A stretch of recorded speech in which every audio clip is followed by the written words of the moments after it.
మోకాళ్ళ నొప్పులు, disc problems లాంటి అన్ని సమస్యలకు సంప్రదించండి Homeocare international world class homeopathy 9001175550.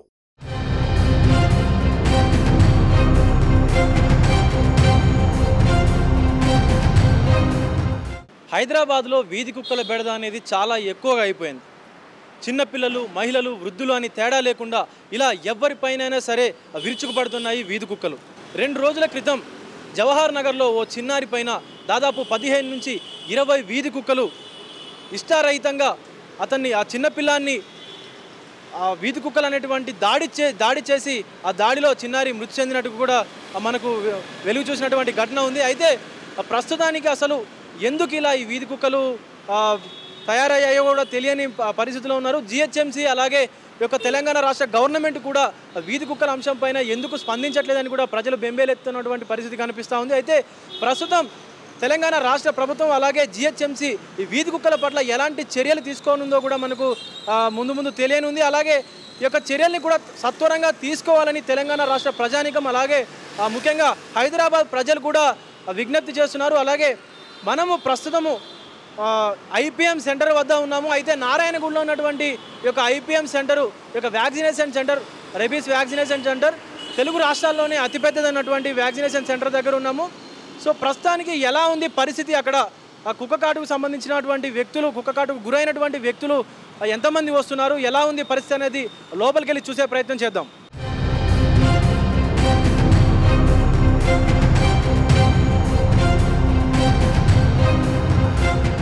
ప్రస్తుతం మనం ఉన్నాము ఐపీఎం సెంటర్ నారాయణగూడలో.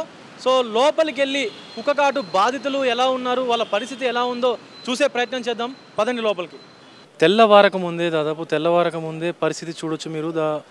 చాలామంది ఇక్కడ వ్యాక్సినేషన్ కోసం వచ్చి పడిగాపులు కాస్తున్నటువంటి పరిస్థితి కూడా మీకు కనిపిస్తూ ఉంది.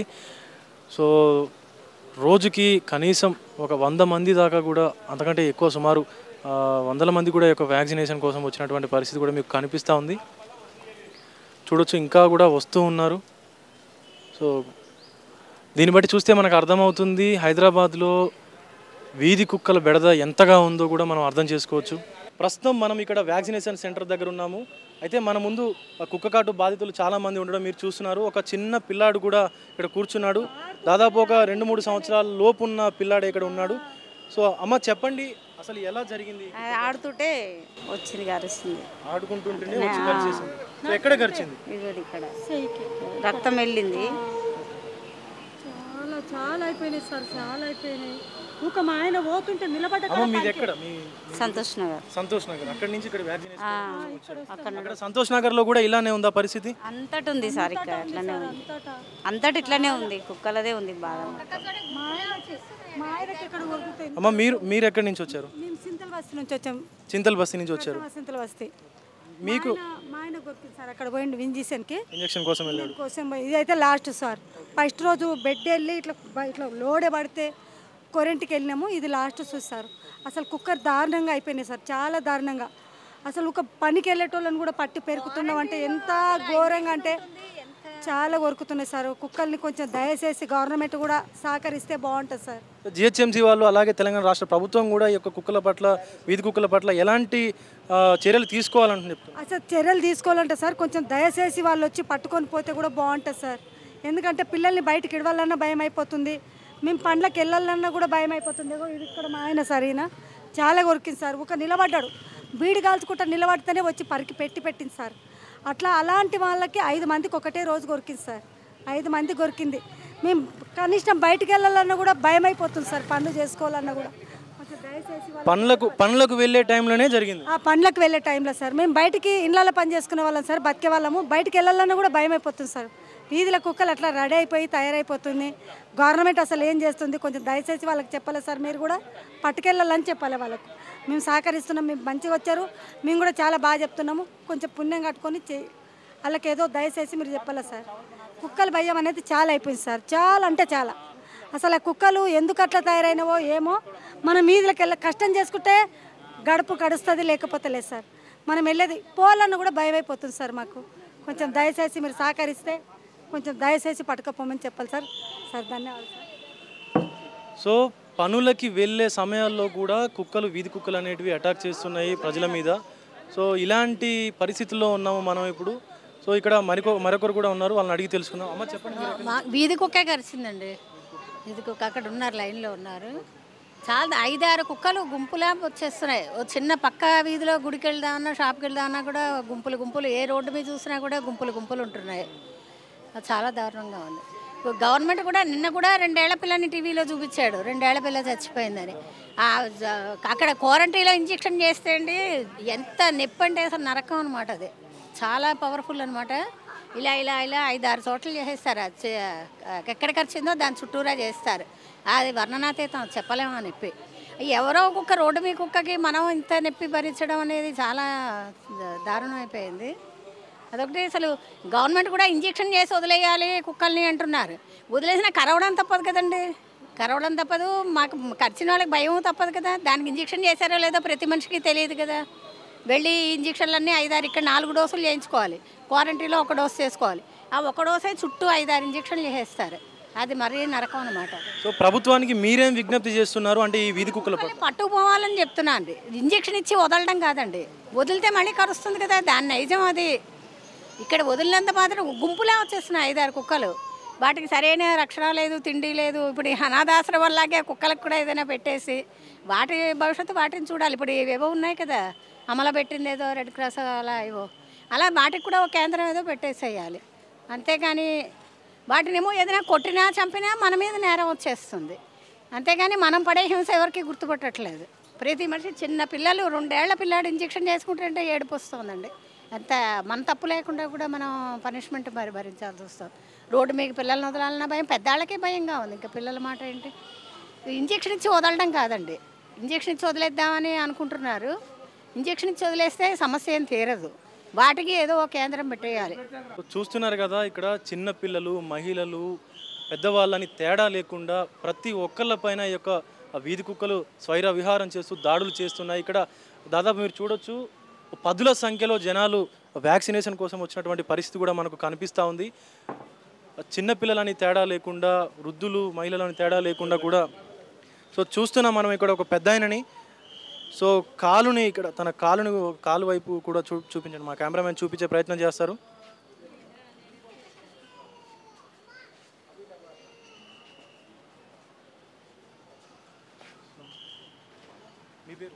నా పేరు కే ఆనంద్ కుమార్. మీరు ఇలా ప్రతి ఒక్కళ్ళు కూడా, సామాన్య ప్రజలు ఏదో ఒక పని చేసుకుంటే తప్ప బతకలేని సిచ్యువేషన్లో ఉంది ప్రస్తుతం. అలాంటి పరిస్థితుల్లో ఈ కుక్కలకి ఇంతలా, మనం వీధి కుక్కలకి ఇంతలా భయపడాల్సిన పరిస్థితి వస్తుంది. సో గవర్నమెంట్కి మీరు ఆ వీధి కుక్కల పట్ల ఏం విజ్ఞప్తి చేయాలనుకుంటున్నారు? ఏం లేదు సార్, నాకు షుగర్ బీపీ ఉందని ఉదయం పూట నేను వాకింగ్ వెళ్తే నా పక్కకు ఆ చెత్త కాగితాలు అన్నీ ఏరుకుంటాడు కదా, 5:20 AM మార్నింగ్, ఎర్లీ మార్నింగ్.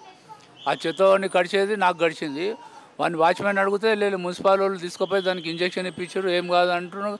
కానీ రెస్పాన్సిబిలిటీగా చెప్తలేడు. ఆ కుక్కకు అది వీధి కుక్క అంటున్నాడు. మళ్ళీ వీడు అట్లయితే 3 ఏళ్ళ నుంచి చూస్తున్నాడు. నేను రోజు వాకింగ్కి వెళ్తా అక్కడ, ఎర్లీ మార్నింగ్ 5:20 AM. అది నా పక్కకు చెత్త ఏరటం ఉంటే వాడిని గడిచేది నాకు గడిచింది, అంతే. మీరు చూడొచ్చు, అసలు చాలా దారుణమైన పరిస్థితి ఉంది ఇక్కడ.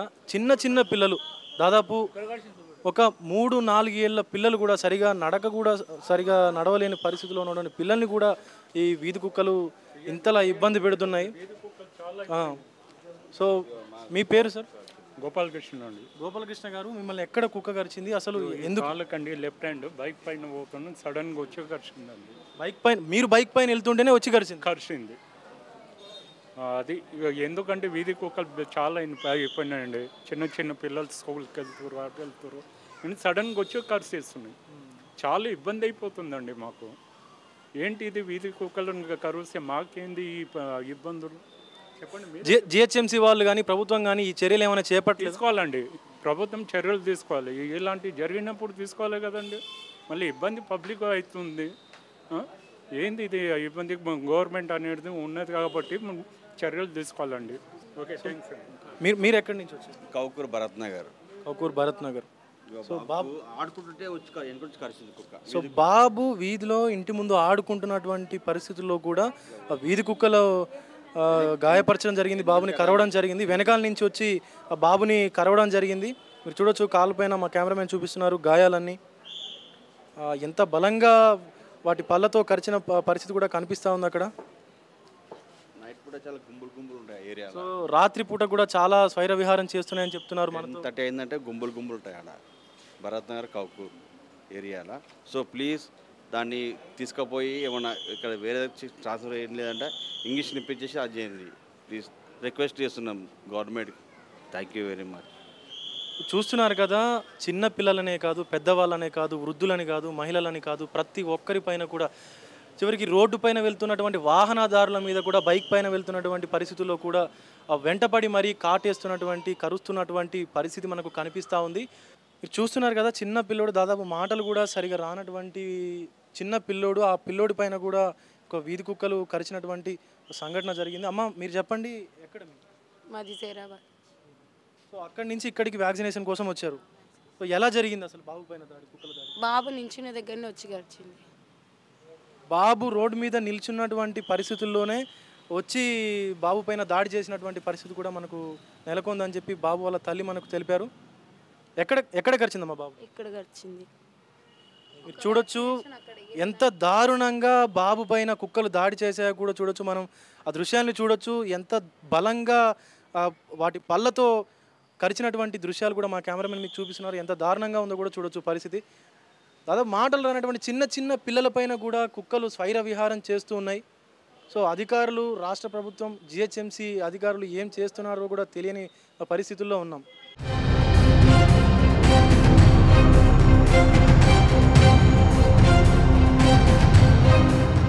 ప్రస్తుతం మనం ఉన్నాము ఐపీఏ ముందు. So institute of prevent medicine centre ముందు. సో డైరెక్టర్ ఎవరైతే ఉన్నారో శివలీల గారిని అడిగి మనం యొక్క వ్యాక్సినేషన్కి సంబంధించినటువంటి వివరాలు కూడా తెలుసుకుందాం. హాయ్ మేడం, నమస్తే. సో ఎందుకు ఈ విధంగా కుక్కలు, అసలు వీధి కుక్కలు అనేటివి గతంలో కన్నా ఎక్కువగా క్రూరత్వానికి లోనవుతున్నాయి, ఎక్కువగా క్రూరత్వంగా తయారవుతున్నాయి? సో అసలు చిన్న పిల్లల దగ్గర నుంచి కూడా, మహిళల దగ్గర నుంచి, వృద్ధుల దగ్గర నుంచి వాళ్ళ మీద అటాక్ చేయడం జరుగుతుంది, దాడి చేయడం జరుగుతుంది. ఎందుకు అవి ఇలా తయారైనాయి అంటున్నారు? ముఖ్యంగా అంటే ఈ గత కొన్ని సంవత్సరాలు అంటే ఇదివరకుగా అవి అంటే ఒక గ్రూప్ ఆఫ్ డాగ్స్ అటాక్ చేయడం అనేది జరిగేది కాదు. ఇప్పుడు చిన్నపిల్లలు చూడగానే అవి తమ ఏజ్ గ్రూప్గా అనుకొని ఏమో కానీ ఒకేసారి అటాక్ చేయడం కూడా జరుగుతుంది. దాంతో ఇంజూరీస్ అయ్యి ఒక్కొక్కసారి చనిపోవడం కూడా జరుగుతుంది. ఇలాంటివి జరగడము చాలా విచారకరణం. ఈ మధ్యలో జవహర్ నగర్లో కూడా జరిగింది ఒక సంఘటన. ఎందుకంటే ఈ కుక్కలు మామూలుగా అయితే ఎండాకాలంలో కొంచెం అగ్రెసివ్గా ఉండి ఎండవేడిని తట్టుకోలేక కూడా అటాక్ చేయడం అనేది జరుగుతుంది. లేకపోతే వాటికి సరైన ఆహారం దొరకక కూడా ఇరిటేట్ అయ్యి కూడా అవి అటాక్ చేయడం అనేది జరుగుతుంది.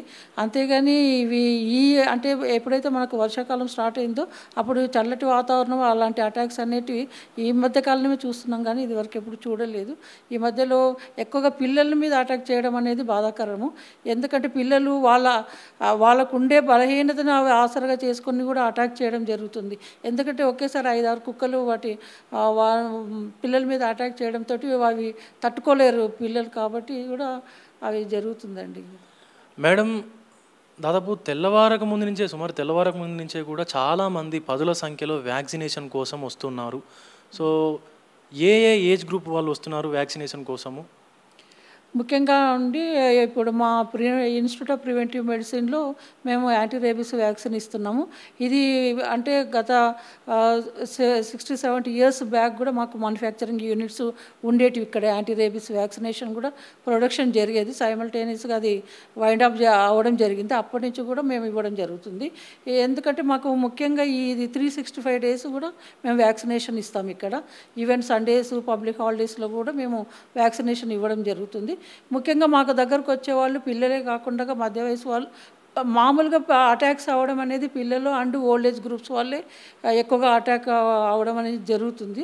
మనం వచ్చిన తర్వాత వెంటనే డాక్టర్, అక్కడ ఉండే డాక్టర్ గారు వాటిని పరీక్షించి గాయాలు ఎక్కడైతే అయ్యాయి అంటే మాకు హై రిస్క్ జోన్స్ అన్నీ కూడా ఉంటాయి, హై రిస్క్ సైట్స్ అన్నీ కూడా ఉంటాయి. అంటే head, neck, scalp, palms, souls, వీటిని హై రిస్క్ ఏరియాస్గా పరిగణించడం జరుగుతుంది. అక్కడ కనుక కుక్క కరిస్తే కనుక మనకు ప్రమాదం, కాబట్టి అలాంటివన్నీ కూడా పరిశీలించడం జరుగుతుంది. జరుగుతుంది. డాక్టర్ గారు పరీక్షించిన తర్వాత 4 డోసెస్ కిందగా మేము డోసెస్ రాయడం జరుగుతుంది. 0, 3, 7 అండ్ 28 డేస్లో మేము వ్యాక్సినేషన్ ఇస్తాము.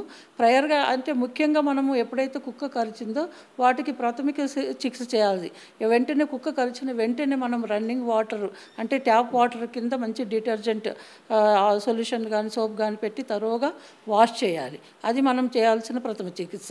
ఎందుకంటే ఇలా చేయడం వలన కూడా మనం ఒకవేళ ఈ స్ట్రీట్ డాగ్ కానీ పెట్ డాగ్ కానీ అది రేబీస్ తోటి బాధపడుతున్నట్లయితే వాటిలోని లాలాజలంతో కూడా వైరస్ మన శరీరంలోకి ప్రవేశించే అవకాశం ఉంటుంది. కాబట్టి అలా ప్రవేశించిన వైరస్ డిస్ట్రాయ్ అవ్వాలి అంటే ఆ వైరస్ చుట్టూ ఉండే క్యాప్సూల్ రప్చర్ అవుతుంది అనమాట. రన్నింగ్ వాటర్ తోటి కడగడంతో వైరస్ చుట్టూ ఉండే క్యాప్సూల్ రప్చర్ అవడంతో కూడా మనకు రేబీస్ వైరస్ మన శరీరంలోకి ప్రవేశించడాన్ని కొంతవరకు నిరోధించవచ్చు. సైమల్టేనియస్గా మనం ప్రొఫిలాక్టిక్గా యాంటీ రేబీస్ వ్యాక్సినేషన్ కూడా తీసుకోవాలి. ఇవి 4 డోసులుగా ఉంటాయి. 0, 3, 7 అండ్ 28 డేస్. ఎప్పుడైతే మనం ఫస్ట్ డోస్ తీసుకుంటామో అది 0గా పరిగణిస్తాం. తర్వాత 3rd day, 7th day and 28th day. వీటికి ఎలాంటి పథ్యము అలాంటివి కూడా అవసరం లేదు మా వ్యాక్సినేషన్కు. అన్ని ఆహార పదార్థాలు తీసుకోవచ్చు, కాకపోతే ఆల్కహాల్ అవాయిడ్ చేయమని చెప్తాము. మేడం, అయితే ఇక్కడికి రేబీస్ వ్యాక్సినేషన్ కోసం వచ్చే వాళ్ళలో ఎక్కువగా చిన్న పిల్లలే ఉంటున్నారని కూడా మాకు తెలుస్తోంది. సో చిన్న పిల్లల్లో ఎలాంటి సైడ్ ఎఫెక్ట్స్ ఉంటాయి? దీనివల్ల ఏమైనా వ్యాక్సినేషన్ వల్ల ఏమైనా సైడ్ ఎఫెక్ట్స్ లాంటివి ఏమైనా ఉంటాయా? చిన్నపిల్లలు అంటే ఇప్పుడు కుక్కలు కరవడానికి మన చిన్నపిల్లల అంటే వాళ్ళ బలహీనతను కూడా ఆసరగా తీసుకోవడం ఒకటి కుక్క కాటు జరగడం జరుగుతుంది. పెద్దవాళ్ళైతే వెంటనే మనం రియాక్ట్ అయ్యి వాటిని ఎదుర్కోవడానికి రెడీగా ఉండి ఏదో కొట్టడమో కర్ర తీసుకొని కొట్టడమో అలాంటివి చేయగలుగుతాం. ముసలి వాళ్ళు కూడా వాళ్ళ బలహీనతను ఆసరం తీసుకుని ముఖ్యంగా పిల్లలు ముసలి వాళ్ళు ఎక్కువగా డాగ్ బైట్ బారిన పడే అవకాశాలు ఉన్నాయి. కాబట్టి అలాంటి వాటితో పాటు కూడా మామూలుగా మార్నింగ్ వాక్కి వెళ్ళే వాళ్ళకి కూడా డాగ్ బైట్స్ కూడా చూస్తున్నాం. కాబట్టి ఈ రోజున పిల్లల్లోనే అని చెప్పడం మనం అంత కరెక్ట్ కాదు. Pre prophylactic and post prophylactic doses ఉంటుంది. ప్రీ ప్రొఫిలాక్టిక్ ఎవరికి ఇస్తామంటే డాగ్ హ్యాండ్లర్స్ వ్యాక్సిన్ ప్రిపరేషన్ చేసే మ్యానుఫ్యాక్చరింగ్ యూనిట్లో ఉండే స్టాఫ్కి కూడా మేము ప్రీ ప్రొఫిలాక్టిక్ వ్యాక్సిన్ ఇస్తాము. అంతేకాకుండా పోస్ట్ ప్రొఫిలాక్టిక్ అంటే ఆఫ్టర్ డాగ్ బైట్ తర్వాత ఇచ్చే వ్యాక్సిన్ని 4 డోసెస్గా ఇవ్వడం జరుగుతుంది. మనం ఎప్పుడైతే మనం డాగ్ కరిచిన వెంటనే రన్నింగ్ వాటర్ తోటి క్లీన్ చేయడంతో పాటు టీటీ కూడా తీసుకోవాలి. తర్వాత యాంటీ రేబీస్ వ్యాక్సినేషన్ తీసుకోవాలి. థ్యాంక్ యూ అండి. ఇది డైరెక్టర్ శివలీల గారితో మనము మాట్లాడడం జరిగింది. సో అయితే వ్యాక్సినేషన్ కూడా 2 రకాలుగా ఉంటుందని చెప్తున్నారు. ముందుగా కుక్కకాటుకు ముందుగా వేసేది, అలాగే కుక్కకాటు తర్వాత వేసేది కూడా వ్యాక్సినేషన్స్ ఉంటాయని చెప్తున్నారు. మేడం, ఇక్కడ మీకు అన్ని వసతులు కరెక్ట్గా ఉన్నాయా? మాకు వ్యాక్సినేషన్ షార్టేజ్ అనేది ఇప్పటివరకు రాలేదండి. అంటే ఎన్ని సంవత్సరాల నుంచి మేము వేస్తున్నామో కానీ అప్పటి నుంచి కూడా మాకు వ్యాక్సినేషన్ షార్టేజ్ లేదు. సఫిషియెంట్ వ్యాక్సిన్ అవైలబుల్ ఉంది. Right, thank you madam. So చూస్తున్నారు కదా, ఇది పరిస్థితి. సో కుక్కకాటు తర్వాత ట్రీట్మెంట్ అంతా బాగుంది, కానీ కుక్కకాటికి ముందు ఎలాంటి పరిస్థితులు కూడా నెలకొన్నాయో మీరు చూస్తున్నారు. సో దీని పట్ల అధికారులు, జిహెచ్ఎంసీ అధికారులు కానీ, రాష్ట్ర ప్రభుత్వ అధికారులు కానీ, రాష్ట్ర ప్రభుత్వం కూడా ఏం చేయనుందో మనం వేచి చూడాల్సి ఉంది. Stay tuned. RTV కెమెరామెన్ పరశురామ్తో విజయ్.